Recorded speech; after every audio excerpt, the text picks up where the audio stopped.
wait for it to be projecting over there before I say anything because so many times I do this thing and it's not even rolling. So let's see. Is it working out there? Let's see. Yeah. Looks like it's good to go. Let's see. Yeah. Looks like it's good to go. Cool. Hello everybody, welcome. Good to see y'all, or good to be seen by y'all.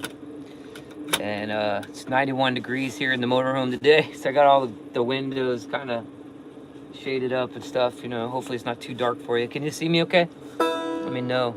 Looks like my dad's out there. Hey dad. My mom's there. Hey mom. And my sister and somebody named Z. Z and I are here. Wonder who Z is.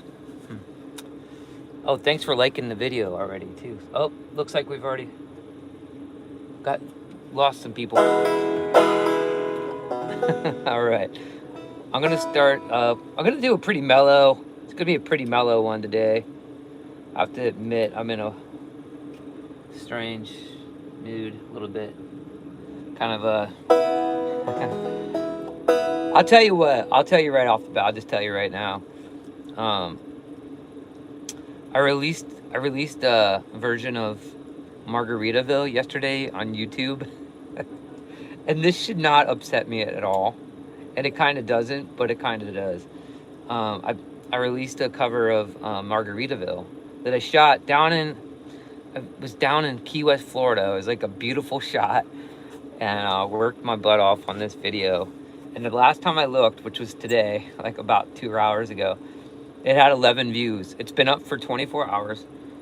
It's had 11 views. And I'm just like, what is going on? You know, like I've been at this YouTube thing for a very long time. Probably since 2006 or 7.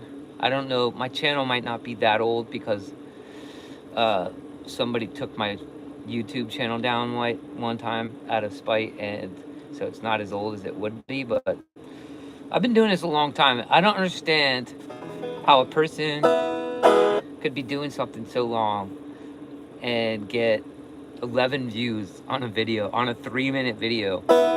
I mean, it's just so weird. I just feel like this whole internet thing is so weird. YouTube, Google, whatever, it's all so weird, right? But I see so many people out there, they have these videos up and there's hundreds of thousands of plays, and you're like, how did that happen? This music it's really not even that good. It's really bad, actually. And so anyway, that's the kind of mood I'm in, just to tell you what's going on. What did my sister say? Oh, Zach. Hey, Zach. Good to hear from you, Zach. Thanks for tuning in, you all. Looks fine. A little dark, but not bad.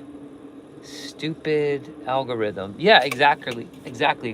I guess we're all at the mercy of the algorithm these days. It's just all about algorithms.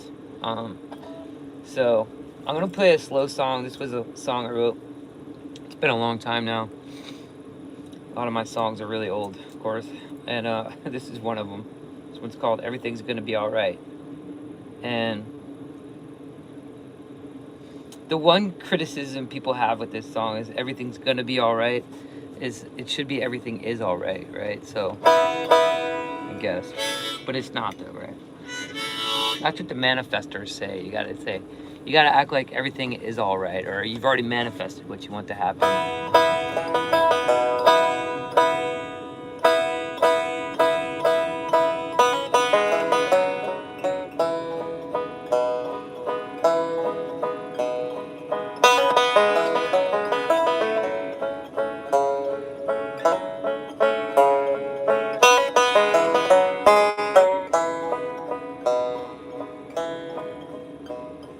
Everything's gonna be alright.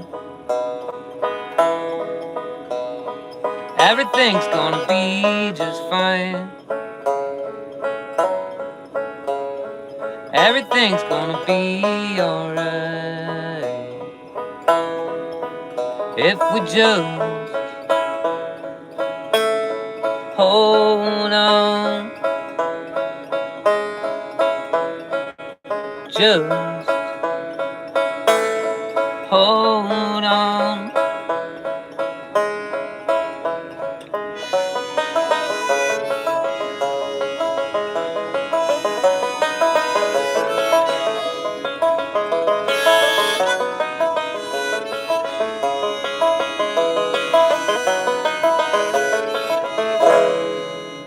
'Cause if we can just still our minds, less is wrong than is right, and everything's gonna be alright. If we just hold on, just hold on.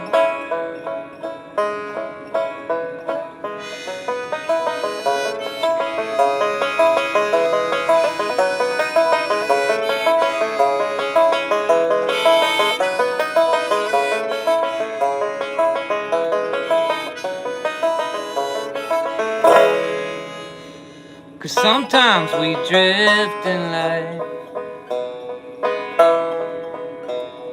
less is wrong than is right, and everything's gonna be alright. If we just hold on, just hold on.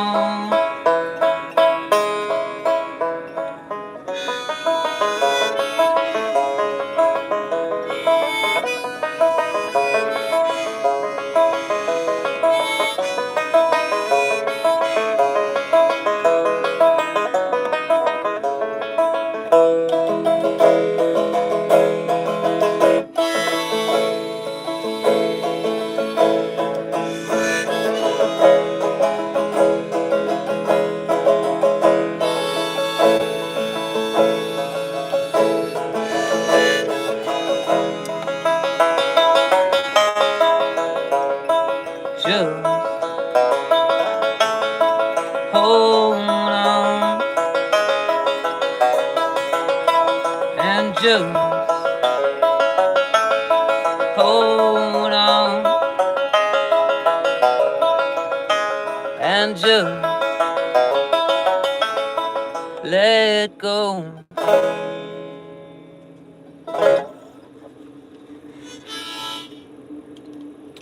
What did my sister said? I had a Facebook video get over 800 views, and the next day I had like 30 on the next one. Yeah, it's I don't know what's going on out there. It's the world doesn't make any sense anymore. I don't sound completely catastrophic negative or anything, but I'm in one of those moods. Oh no, Chuck Norris died today. See, the world doesn't make sense. The world does, thanks Michelle for the claps. I thought Chuck Norris wasn't supposed to be able to die. I thought he was like indestructible or something. See, that's what I mean. The algorithms are controlling everything. Chuck Norris dies. What's next? Pigs are gonna fly. Robots are gonna play the banjo. That's actually gonna happen. Love this song. Thanks, Mom. My mom loves that song. That's great. Yeah, I was talking to my friend, well, my nephew actually, this morning. It's his birthday yesterday, and we were talking today, and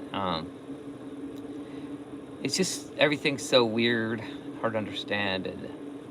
But when you stop and think of it, I believe what's really happening here is this is Satan's world that we're passing through, and this world's never meant to be a paradise. I know some religions believe otherwise, that this will be paradise, like when, whatever happens, that everything, anyway. What I'm saying is this is the devil's world that we're living in currently, that we're passing through. And it's not meant to be perfect. We're just witnessing a bunch of weird stuff happening. And then, I don't know, maybe Satan gets defeated, like so many times before. And then humans become liberated, and then Satan takes over again. It's a big cycle, right? It's like the cat and the mouse. Sometimes, most of the time, the cat is in control of the mouse, but every once in a while, the mouse gets away and flourishes. And maybe it's something like that. Another thing is, I get the feeling that not many people will know about this live stream today because I did not send out a newsletter today about it, which is a lot of work, sending out newsletters. I put a lot of work into all this stuff, and it's just so... the internet can be such a bummer when it comes to music. I love playing live. Like, I'll be playing all weekend. I'll be at a farmer's market tomorrow and Sunday. It's gonna be hot, but it's fun out there, in real life. IRL, playing music for real people in real life, Not that I appreciate you all that are here right now. I'm just saying, the internet is a whole nother world, it's a simulation, right? The internet is like a simulation, just like maybe we're living in now.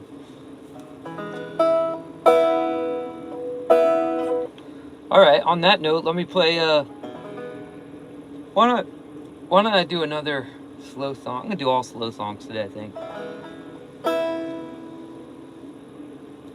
Does it matter if people like these videos anymore? I've been hearing where it doesn't even matter if people like the videos, so thanks for not liking the video.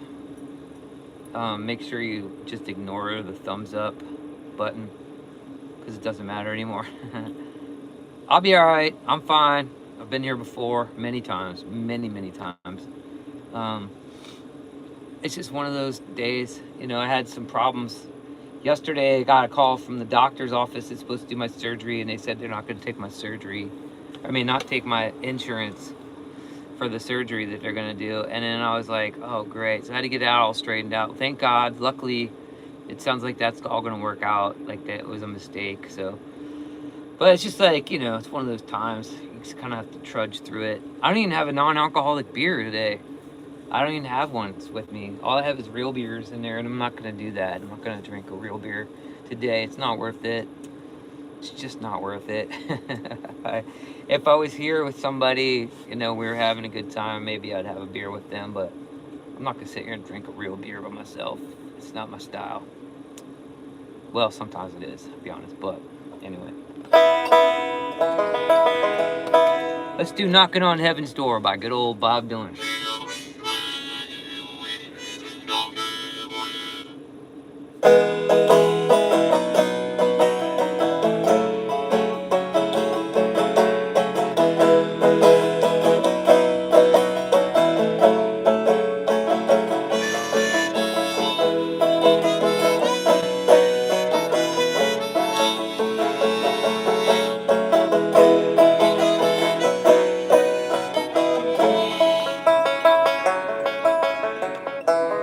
Mama put my guns in the ground, 'cause I can't shoot them anymore. That cold black cloud is coming down. I feel like I'm knocking on heaven's door. Knock, knock, knocking on heaven's door. Knock, knock, knocking on heaven's door. Knock, knock, knocking on heaven's door. Knock, knock, knocking on heaven's door.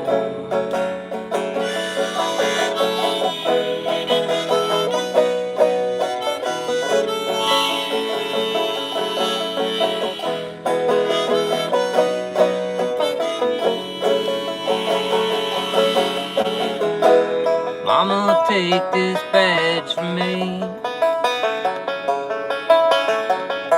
'cause I can't use it anymore. Getting dark, too dark to see. Feel like I'm knocking on heaven's door. Knock, knock, knocking on heaven's door.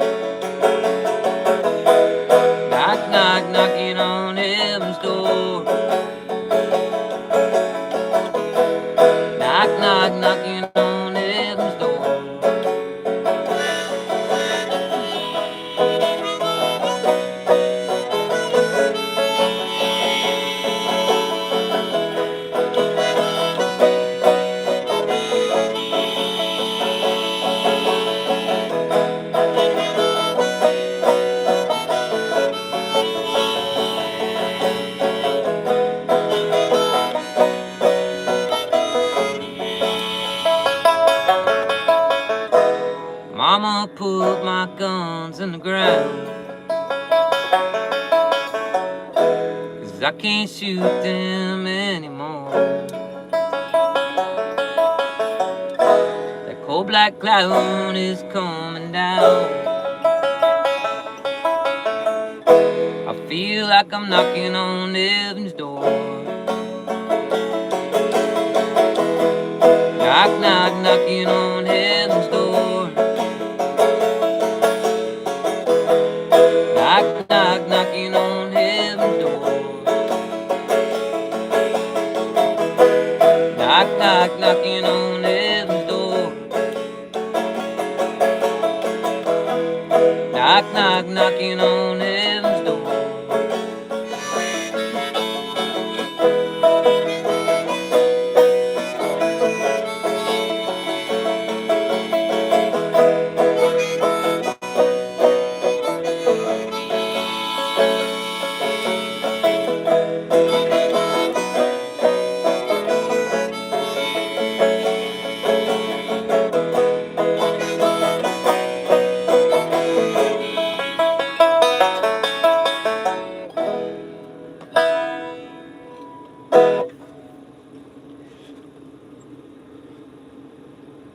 My sister says I have always said we're living in hell. You're right, Michelle. Oh, Dennis Driscoll's here. Hey, Dennis. Good to hear from you, buddy. I just saw Dennis the other day at the boat club. I played at the boat club open mic, and Dennis Driscoll was there.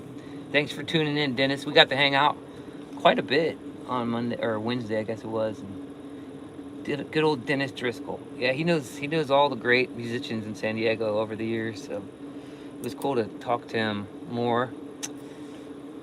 But you might be wondering why would I be bummed about only getting like 11 plays on this Margaritaville video, right? Well, one of the big things is like everybody's trying to make some money, right? We've all got to make a living in this capitalistic society we're living in.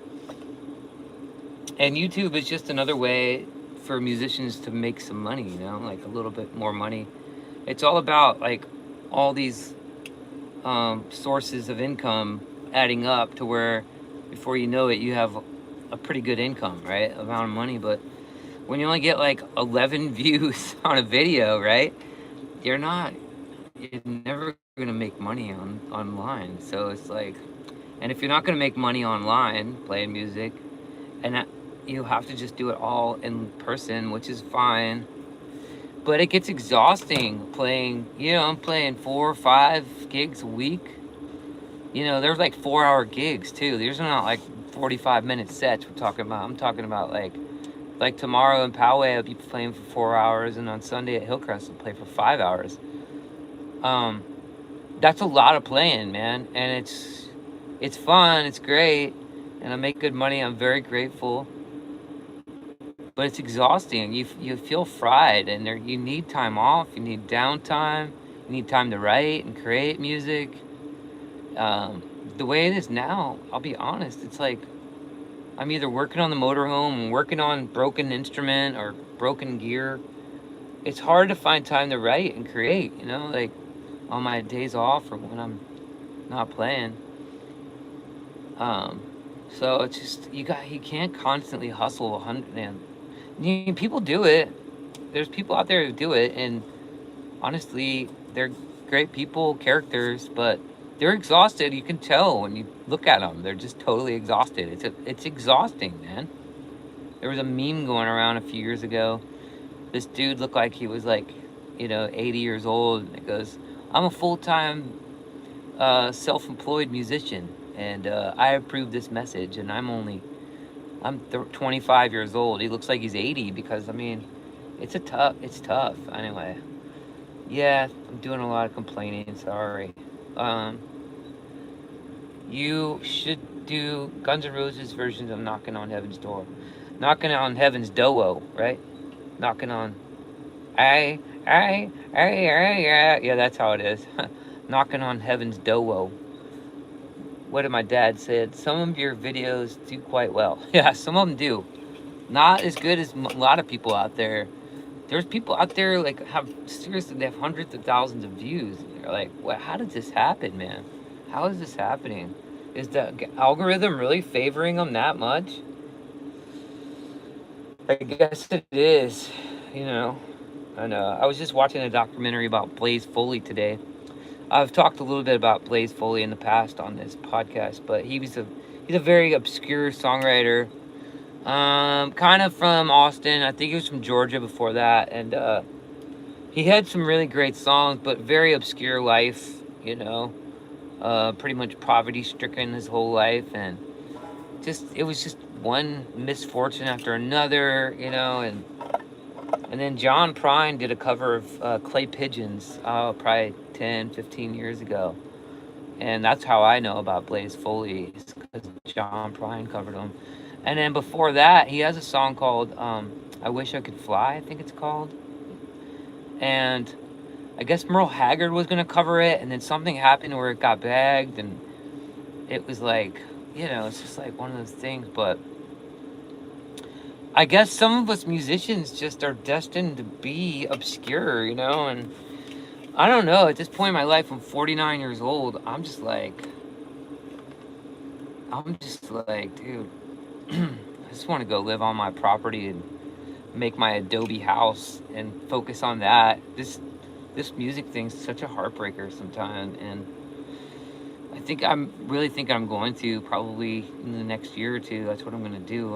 I'll still play music, of course, and hopefully make some money at it, but I don't know. I guess that's the saying goes, to do the same thing over and over and expect different results is the definition of insanity. And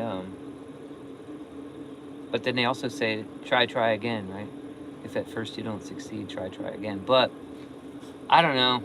I'm getting to the point where I'm like, I'm really passionate about homesteading and creating my own place to live on, and I'll always love music. It's like my passion. It's always been my passion. Like, I know I'll never be able to forget it, and I'll always play music. I almost said I'll always have to play music. I pray I will always have to play music, and I'm okay with that. But I don't know if I'm okay with being obscure and living in a motorhome on the streets and stuff that much longer. This was not supposed to be what this episode is supposed to be about. This is supposed to be about tone. And that's another thing that's gotten me down lately, is my tone is like, I've worked so hard at my tone, and it's pretty good, but I think I need to use like what they call Nile gut strings, which is like a nylon string for banjo. And hopefully somebody's listening. I don't know if anybody's listening or if anybody cares about this stuff. This is the kind of stuff I think about. But like, for a long time, there's a song by Nirvana called Something in the Way. I'll play it, actually. I think, maybe I played it last week? No, I didn't. I'll play it today. I'll play it. But there's a recording Nirvana did called Something in the Way off of the Nevermind record. And I got that record right when it came out in 1991. I had it on cassette. And so, like, I've been listening to Nirvana, for like longer than most of these people have been alive. But anyway, there's this track called Something in the Way, and the acoustic guitar tone on that is it's fabulous. It's like one of the best acoustic guitar tones I've ever heard, right? And I really love tone, right? We all do. We don't realize it sometimes, but we all do actually love tone. There's a scientific study like showing for speeches and stuff. It's not what you say, it's how you say it. It doesn't matter if what you're saying, it could be the best news ever, but if you're saying it in a way that's not engaging and uplifting, kind of how I've done this whole podcast, it's not very engaging and uplifting. It's probably pretty droll, but and it's not what you say, it's how you say it. And anyway, this acoustic guitar tone on this Nirvana song, Something in the Way, off of that Nevermind record, which was their big breakout record. I mean, Bleach came before that, but I didn't have Bleach until after Nevermind. I got Nevermind first, and then I got Bleach, both on cassette and cassettes. The guitar is just, forever I chased that guitar tone. I was like, how do they get that guitar tone? How do they make that guitar sound so great? Well, it wasn't until about 6 months or a year ago, this kid, who definitely probably wasn't even alive when Nirvana came out, he's cool though. He has a channel called think it's called Nirvana Guitars or something. And he just talks about Nirvana tone and all this stuff that has to deal with Nirvana technicalities and stuff. And he told the story about that guitar on that recording, which is, it's Kurt Cobain's Stella. It's an old Stella. Stella was an old company.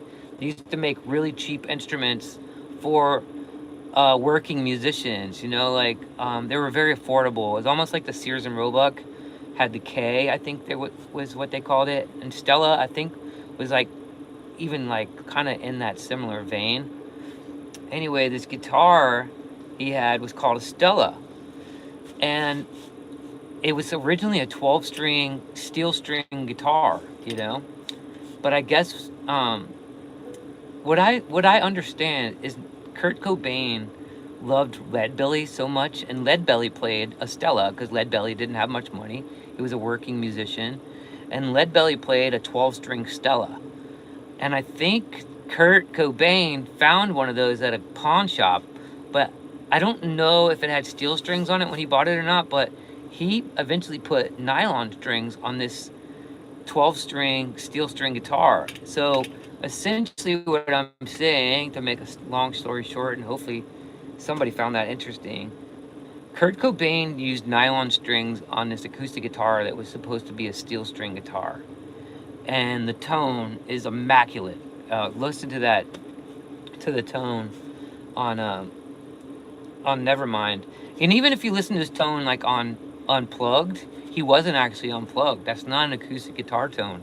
He had it going through a magnetic pickup into his amp.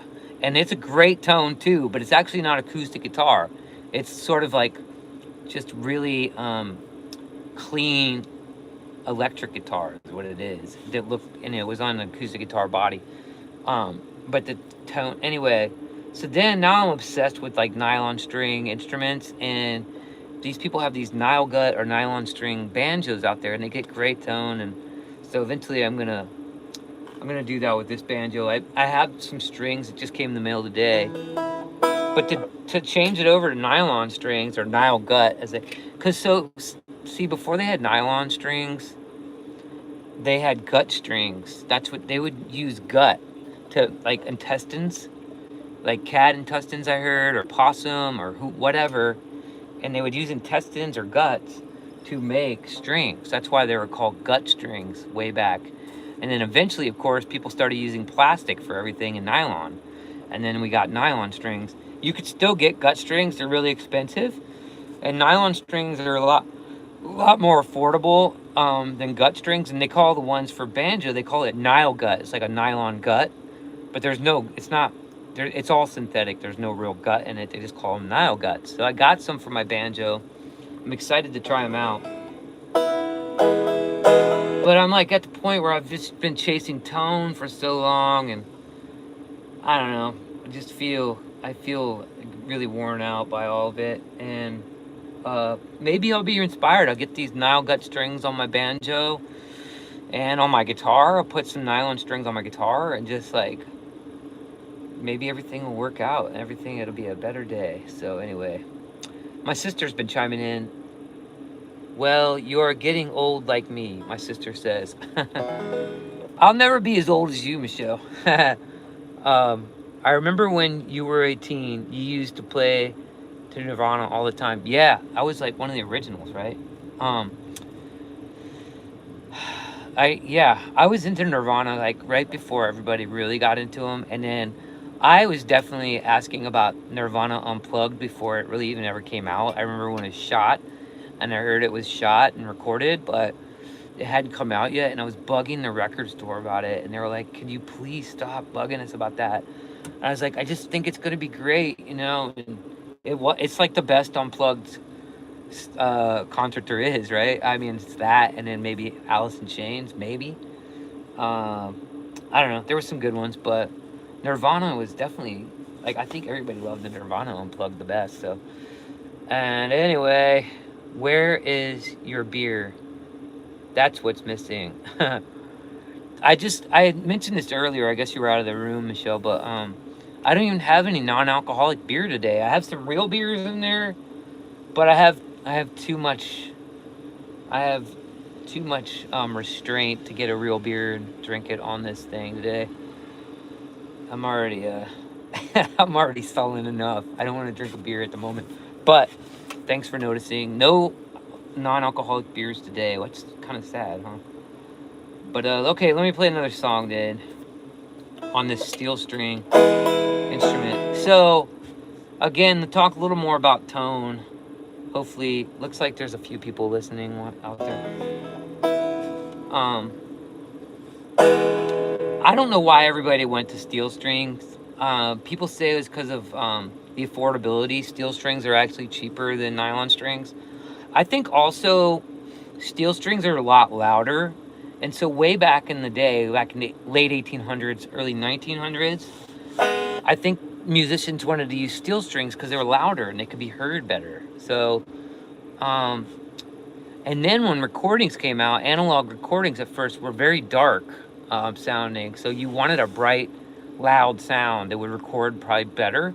But now with digital, I I predict a lot of musicians are gonna go backwards to the nylon string stuff, nile gut, and myself included, because with like a microphone like this phone has on it, those nylon strings sound so much better. They just don't sound so bright and abrasive. And anyway, I'm gonna play this song called this one's called Play On. This is gonna be done like a soft style. I have no finger picks on at all today for this one. I just cut my nails. It's a bad idea to cut your nails a few hours before you play the banjo. I don't know why I did that, but my nails were bothered. They were getting long, so.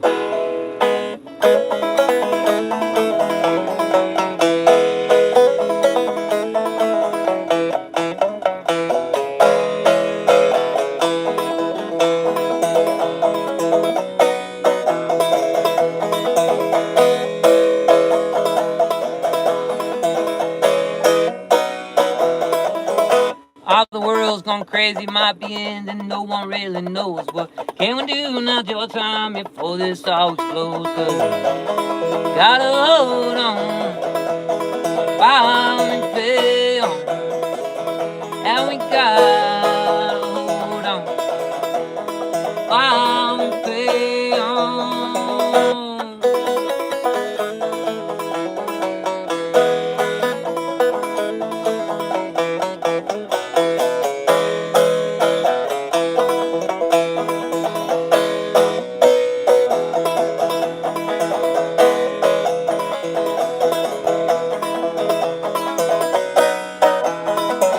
There's a nuclear meltdown, melting iceberg, erupting volcano.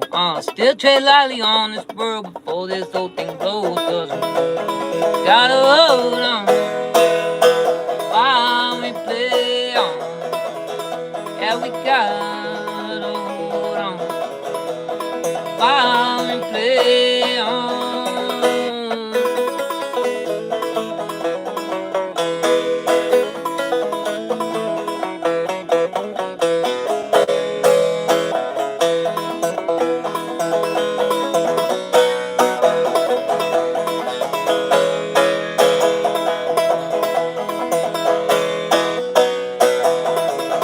All the institutions have been corrupted, you know how it goes. It's puppets fighting, lost power, let them decompose. 'Cause we gotta hold on while we play on, and we gotta hold on while we play on.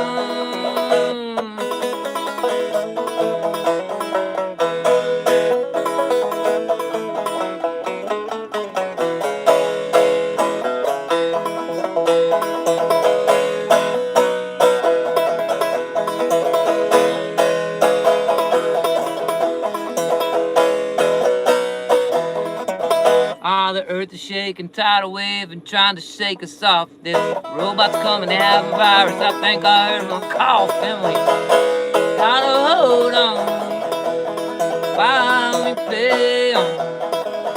Oh, we gotta hold on while we play on.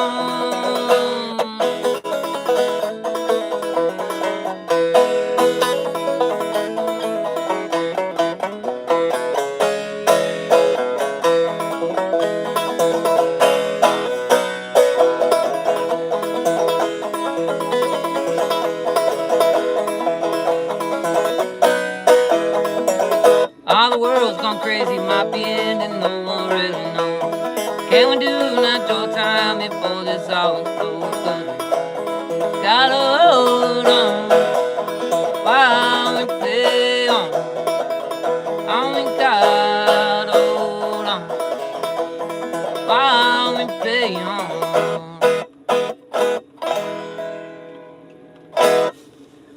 Alright, that's a song of mine called Play On. Hopefully that sounded pretty good.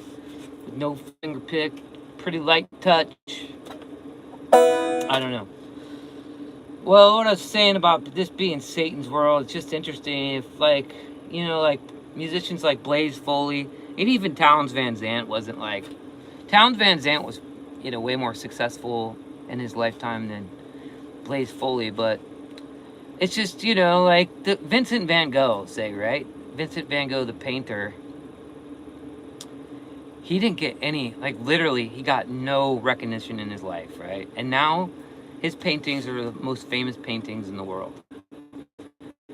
And so that's what I'm talking about with Satan's world, where it's like, this is not going to be perfect. And sometimes I think that people who are ultra successful in this world, I hate to say this, I'm reluctant to say it, but it just seems like the people that are really successful in this world, a lot of times they're just not full of light. I don't know. I don't want to say they're bad people or whatever, but I just think there's a lot of that going on. Cheating and stealing, robbing. You know, people do that to get to the top, and those of us who don't, you know, maybe I'm wrong. Maybe I'm totally open on the subject. That's just kind of the way I see things a lot of times. And anyway, I just wanted to say that. But yeah, and I guess another reason I'm bummed is that I'm doing a tour to New Mexico, and I've barely got any gigs this year. I don't know. None of the places in like Bisbee, Arizona, wrote me back. I've played there so many times over the years, and then I don't even know where to. Yeah, it's just like the touring has gotten so much harder to book shows when you're touring now. It's so crazy, and it's just all adding up. I seriously probably would just I'd probably pack up and move to my land like pronto. Except now I've got to get this surgery taken care of here in California, because my doctors are here and all my health insurance and stuff. I got to take care of all that before I pack up and leave. And it's not, I love California. I love it out here. I really do. I just want my own piece of land, and I want my own place. I want to focus on my own thing, you know, and just focus on having a place of my own. I'm very passionate. I've always felt like I wanted to do that, but now with things going the way they're going, I just like really want to do that. So that's where I'm at with this whole tone thing. Tone. What's your tone? How you saying things? So let's see, what did my dad say? My dad said that was nice. Thanks, Dad. Just having a down day. Things will get better. Thanks, Michelle. The problem is I think half of these podcasts have been me just being down. So yeah, but I am. You're right. I'm just having a down day. Thanks for reminding me. And I'm not. The reason I just keep it real. I could just fake it and act like nothing was wrong, right? But that's like not why I'm doing this. It's not why I play music. It's not why I'm doing this podcast. This whole thing is so. There's people out there who need to hear this. You know, that other people are like have real grievances and problems, and sometimes that makes us feel less alone, you know, like when other people share what's going on with them. And yeah, so if you're down and out there, just know you're not alone. And like my sister said, usually things get better. I've been down so many times over my life. There's been times where I was so down I thought I'd never come up again, and I always have. That's one thing you learn as you get older. Shit just doesn't last forever, thank God. Things change inevitably, and you just got to keep trudging sometimes. Even when you only get 11 plays on a video, when you have 1,500 subscribers, how can you have 1,500 subscribers on YouTube and get 11 plays on a video? Doesn't seem like even with an algorithm, it just seems like that should not happen. It seems like if you have 1,500 subscribers, you should get at least 100 plays, right? I mean, it's crazy. It doesn't make sense. Anyway, this next song I'm gonna do, I haven't played this song in a long time, but there is an artist that I just rediscovered. I've seen her around for years. She makes banjos in southern Alabama, and she makes these gourd banjos. They're really old-fashioned banjos, and they have the Nile gut strings. I think maybe she uses the real gut sometimes, but for the most part, I think she's using the Nile guts or nylon strings. Her name is Emily. I have to look it up now. Give me 1 second. She's so great. Emily. Let me look this up. Sorry, y'all. Oh. I'll find it.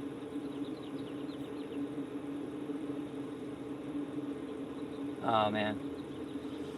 Oh, gosh. I gotta find her name because I'll feel bad if I don't. Hang on.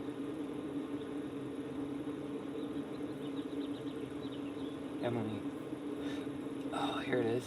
Emily Ellis. Emily Ellis. She makes banjos, and I think her banjo company's called Ellis Banjos. But she has this one too, and maybe I'll link it on this if I remember. I'll link it on the description of this. But let me just look it up now. I'll put it out there on. She made a banjo called the Possum Banjo, and she's or which one was it? Yeah. Just give me a second. Sorry, y'all. I feel like this is really important though. I think it's called the Possum Banjo that she made, and she's playing it. She's playing a tune that I'm not familiar with, but it is just about the most beautiful recording I've ever heard, amongst many. But here, let's see if I can put it in the. Can I do this? Here it goes. Don't look at it now, but later. That's the video. And there's a woman called Belle Reed. She's an old banjo player she's not alive anymore, but she was around in like the 50s and 60s. And she wrote a standard bluegrass tune called High on a Mountain. Belle Reed. And this woman, I thought it was like Belle Reed's granddaughter or something, because she sounds a lot like her, and she's got the same kind of mannerisms almost, even. And so check her out. I'll link it in the description. But this is an Belle Reed song called High on a Mountain. Belle Reed is a great banjo songwriter. You don't have very many banjo songwriters in the last 100 years or so. You had a lot in the 1800s, it seems like, because everybody was playing banjo. But you don't have a whole lot of banjo songwriters now, which is what I've tried to do, of course, and nobody watches it or listens. But this is one of Belle Reed's songs called High on a Mountain.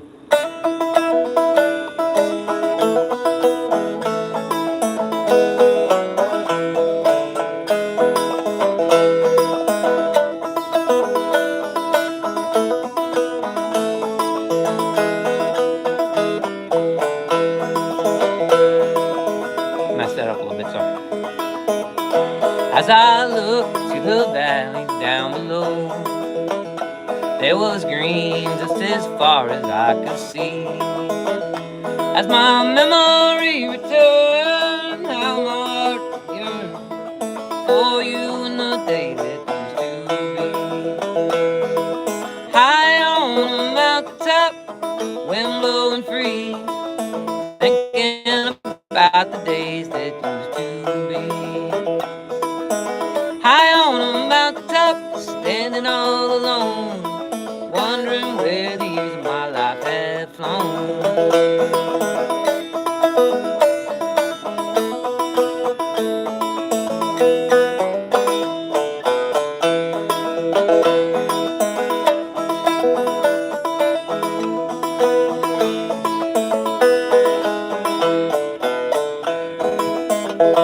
And I wonder if you ever think of me, or has time blotted out your memory?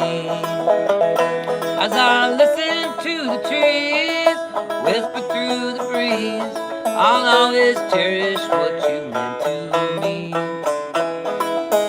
High on a mountaintop, wind blowing free, thinking about the days that used to be. High on a mountaintop, standing all alone, wondering where the years of my life had flown.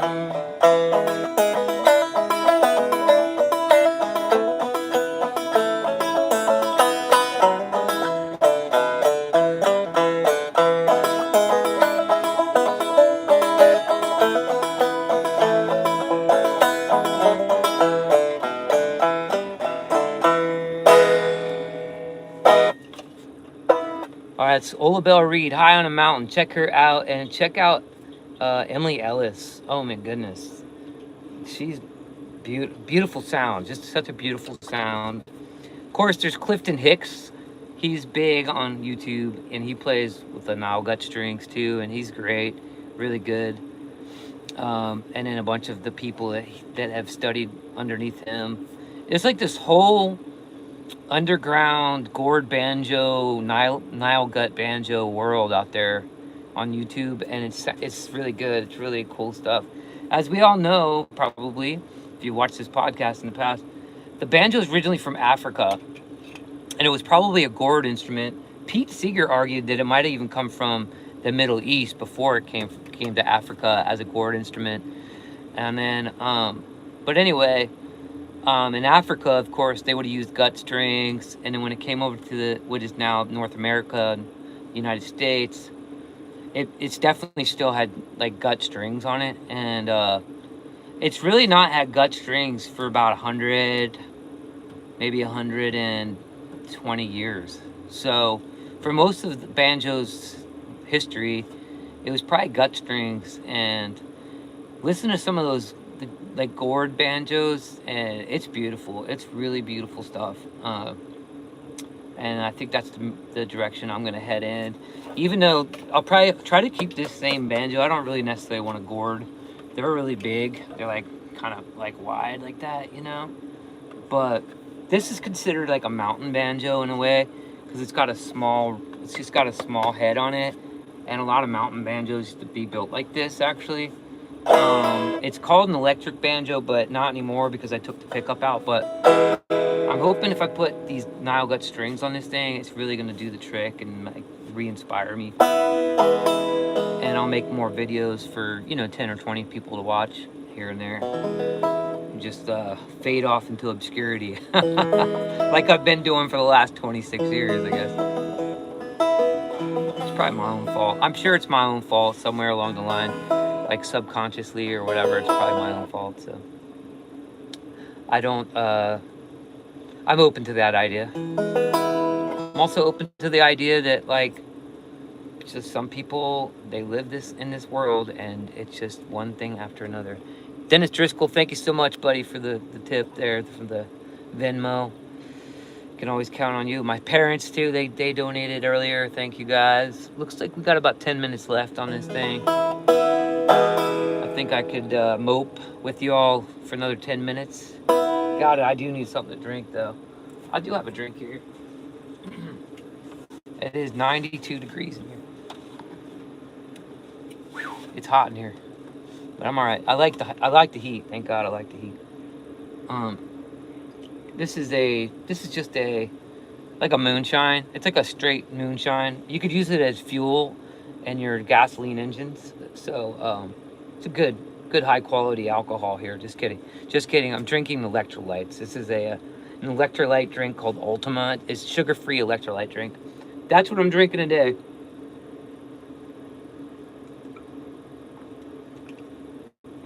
I remember my uncle used to get moonshine in a mason jar.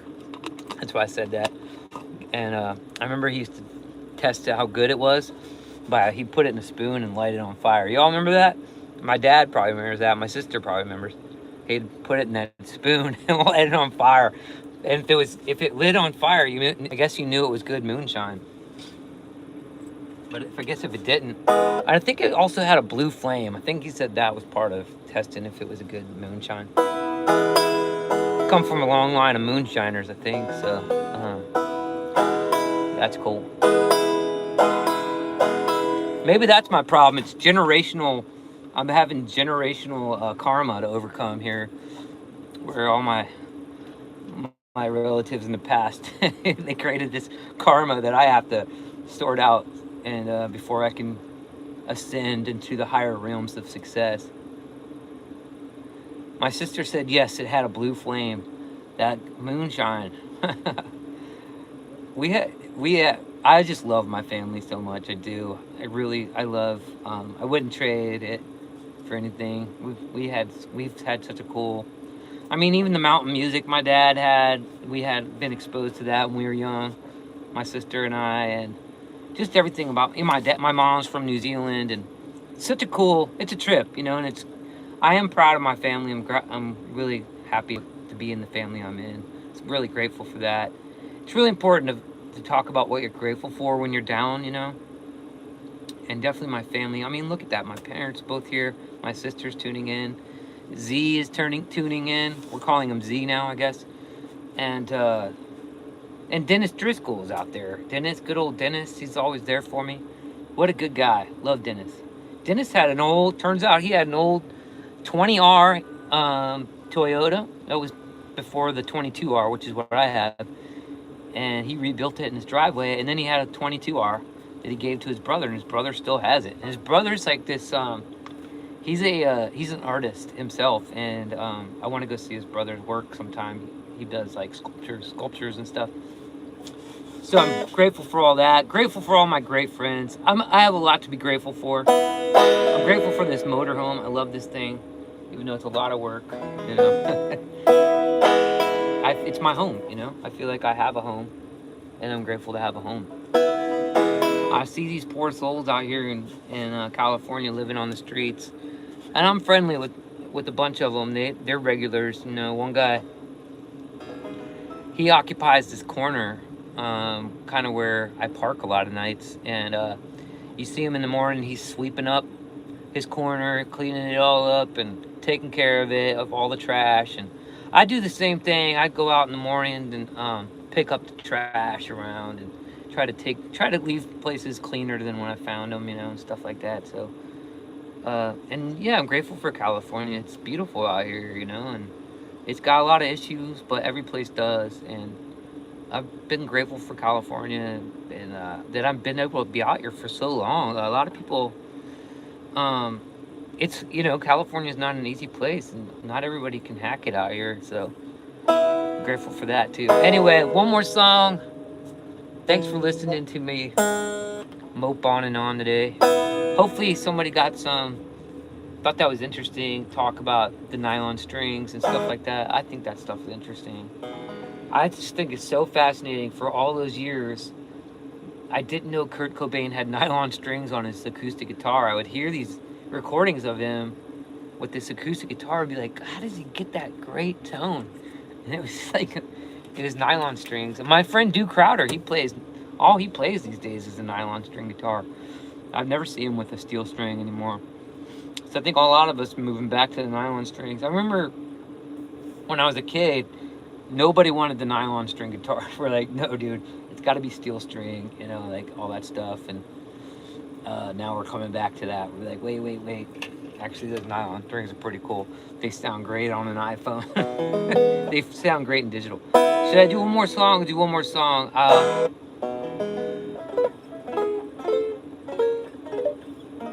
What song should I do? Does anybody have a request out there? There's 6 people watching.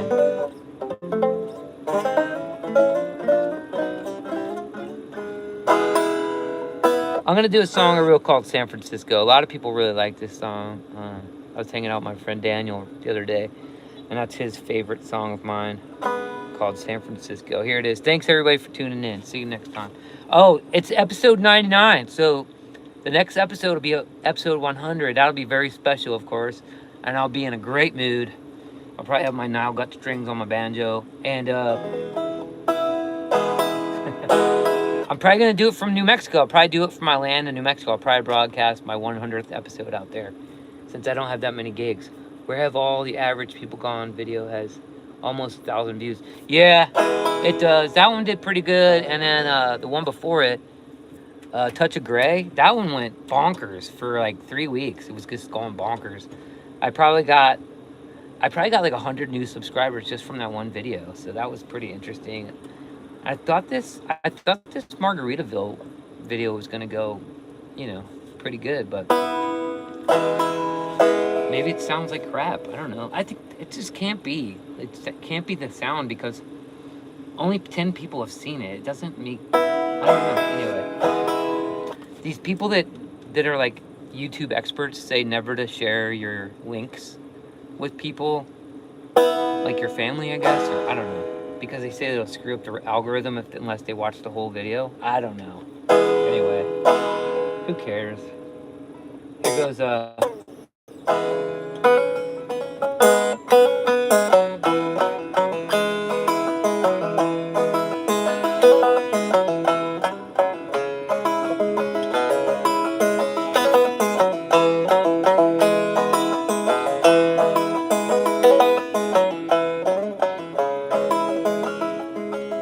I guess it's how that saying goes. I left my heart in San Francisco, and now I'm out here on the East Coast,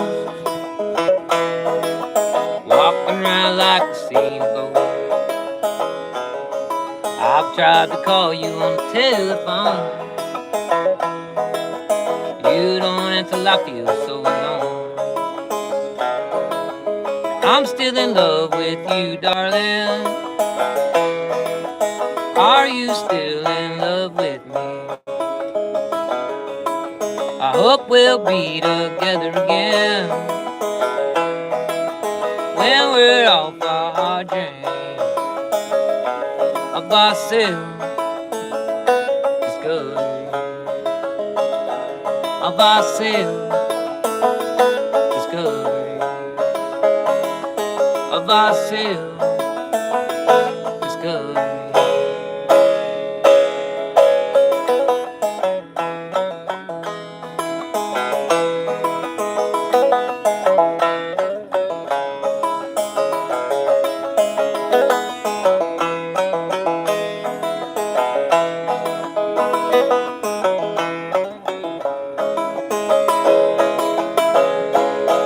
It's very hard to be so far apart, with only words to convey my heart. We're left stranded in the dark, looking for a flame to protect the spark. Ah, this universe must be very smart. Only you could open my heart. I'm still in love with you, darling. Are you still in love with me? I hope we'll be together again when we're off our journey of ourselves discovery, of ourselves discovery, of ourselves discovery.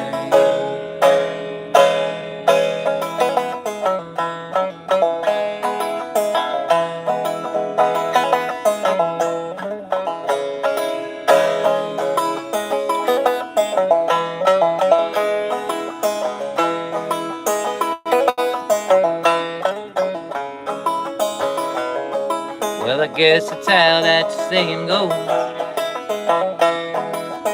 I left my heart in San Francisco. Thank you so much for watching, everybody. You know what? These live streams have been getting like 200 views the last few times. I'm not even sure why. Like, I'm not promoting it at all. And it doesn't make sense. They're like an hour long. It seems like something that's an hour long would get 10 views. And then something that's 3 minutes long should get 200 views. But we're living in an upside down world. Good show. Good night, Dad. Thanks, Dad. See ya. See y'all next time. Thanks for listening. Bye-bye. Bye-bye. Bye-bye.